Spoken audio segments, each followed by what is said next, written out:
आहे उन जे करे इहा जदोजहद जारी आहे ऐं जारी रहंदी। कामेड़ सिंगार नूनारी जी जेका जबरी गुमशुदगी आहे उहा एतिरी पुराणी आहे, इहो को पहिरियों वाक़ियो कोन्हे को। जेतिरी पाकिस्तान जी तारीख़ पुराणी आहे एतिरी जबरी गुमशुदगी तारीख़ पुराणी आहे।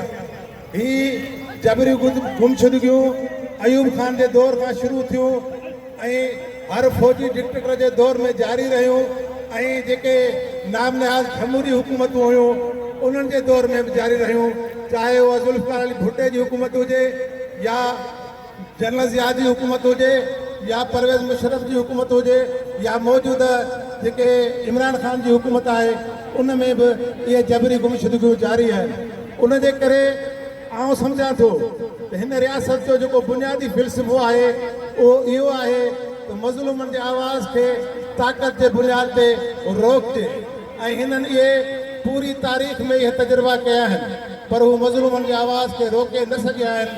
तारीख़ जो हिकिड़े टाहे चयो आहे, तारीख़ जो सबक इहो आहे त तारीख़ मां सबक कोन था वठनि।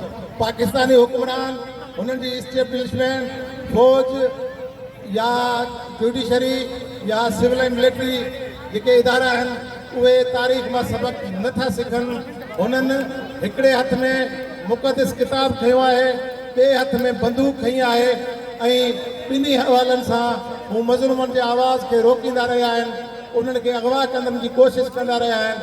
पर हिननि खे इहो सबक़ सिखणु खपे, छा हू बंगालियुनि जे आवाज़ खे रोके सघिया, छा हू बलोचनि जे आवाज़ खे रोके सघिया आहिनि ऐं जेकॾहिं उन्हनि जे आवाज़ खे न रोके सघिया आहिनि त सिंध जे कामेड़ सिंगार नूनारी जे सूरत में हिन आवाज़ के न रोके सघंदा।